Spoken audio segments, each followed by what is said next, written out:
Welcome back to the Gridiron Expert. Who's in? In recent years, that's been a pretty simple question. We knew who the top 4 teams were going to be heading into Selection Sunday. But this year, the answer is not as clear. There are a handful of teams that are going to be sitting on the edge of their seat. We do not know exactly who the top 4 teams are going to be here in just a few hours when the college football playoff selection show begins. And we're finally told who will be in the college football playoff, who will make those New Year's Six bowl games, and of course, who will make all the other bowl games as well.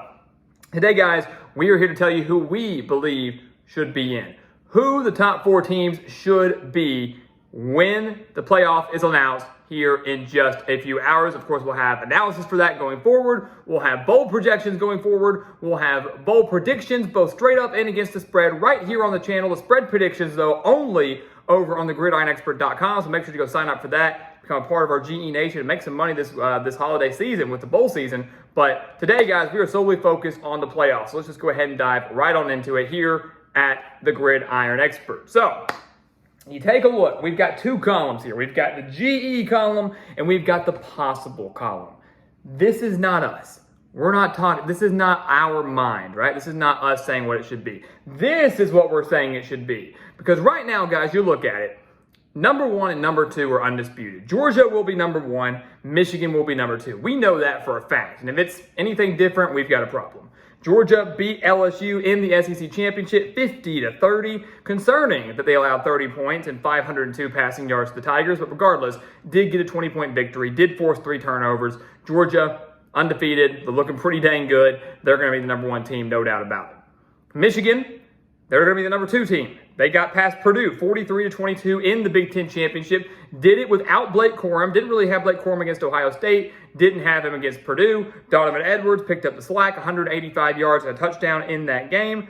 It was interesting for a while. Purdue down by 1 at half, only down 28-19 in the fourth quarter. Michigan finally pulled away. So the Wolverines, undefeated, arguably had the best win over anybody in the entire country with that 22-point victory at Ohio State in rivalry week just last weekend. So Georgia's 1, Michigan's 2, no doubt about it. 3 and 4, that's where it gets interesting. And that's where for some it is up for debate. As you can see, we believe it should be TCU remaining at 3. The Horned Frogs were the number 3 team in the country heading into championship week, and they lost to Kansas State. The reason we are confused here, the reason there is some controversy and some discussion at 3 and 4 is because both TCU, who was number 3, and USC, who was number 4, both lost in their respective championship games. And we'll get to USC in a second. TCU, guys, undefeated. Yes, a lot of their wins were by narrow margins. A lot of their wins, they needed some pretty big second half comebacks and a few miracles. But they were still undefeated and playing some good football. They come into the Big 12 championship game to face number 10 Kansas State. Number 10 Kansas State, and the Wildcats beat the Horned Frogs 31-28 in overtime. The Horned Frogs were down 11 points in the fourth quarter, battled all the way back, tied it up with 1:51 left, went to overtime, got stuffed at the goal line. So a lot of credit to Kansas State in their performance. Unbelievable from Will Howard, Deuce Vaughn, and their defense. Defense especially, stuffing TCU at the goal line in overtime. Kansas State kicks the field goal in overtime, wins the game. Okay. What I'm looking at here is who gets in over TCU. Who should?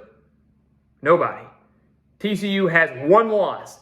Came this weekend by 3 points in overtime at a neutral site in a conference championship game. So having to play that extra game in a conference championship game to a top 10 team. Not a unranked 8-4 team, not a mediocre team, a top 10 Kansas State team who will now be playing in the Sugar Bowl as Big 12 champions. That is TCU's only loss of the year. That's it. If anything, TCU maybe should drop from 3rd to 4th. I don't know if you can see them dropping out from 3rd to 5th. I just don't know if you can do it. I just don't see it. I think TCU stays at 3. I think they should stay at 3. Because Ohio State's going to get in at number 4. At least they should.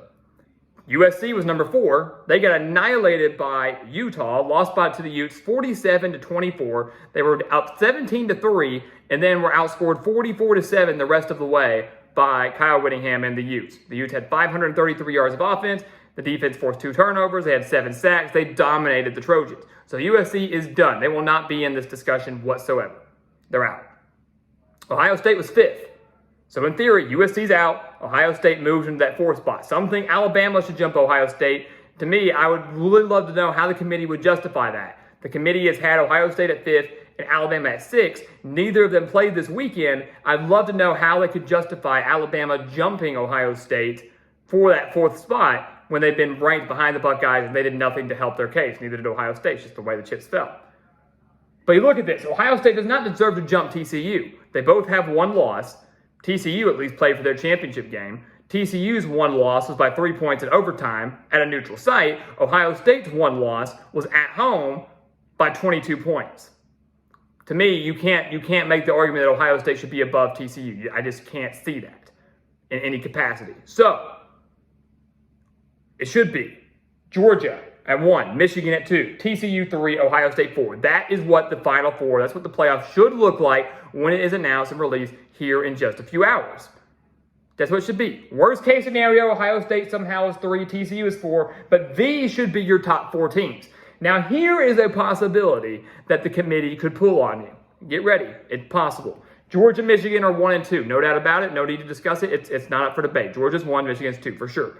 As you can see here, though, we have 3 and 4, Ohio State / Bama. So maybe 3 is Ohio State, 4 is Alabama, or maybe somehow Alabama is 3, Ohio State is 4. The playoff commissioner did say that there could be a possibility, leaving that door open, a possibility that Alabama jumps Ohio State.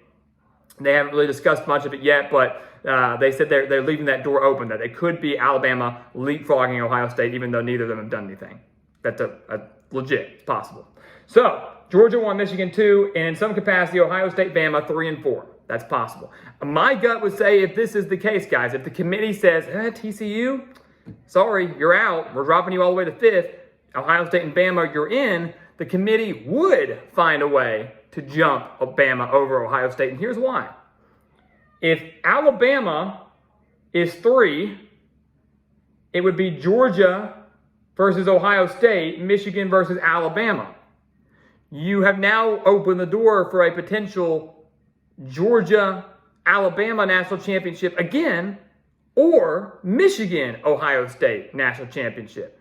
You can't have that national championship if Michigan plays Ohio State in the semifinal and Georgia plays Alabama in the semifinal. It's not possible. From a rating standpoint, from a money standpoint, they are hoping for a really good national championship game. Yes, the semifinals would be great. They'd be enticing. Sure, I don't see people complaining for Michigan-Ohio State rematch in a semifinal. But it'd be a lot cooler if they were playing for a national championship. People want to see not many people, but many people want to see a Georgia-Alabama rematch in the national championship. Making them play in a semifinal doesn't allow that possibility to happen. So there is a possibility of that.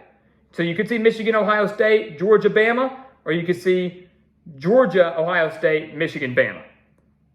That's a possibility if they decide to drop TCU out. Because if TCU falls out, Alabama's getting in as a 2-loss team. They will be the first 2-loss team in playoff history to make the college football playoff. First 2-loss team to get in there.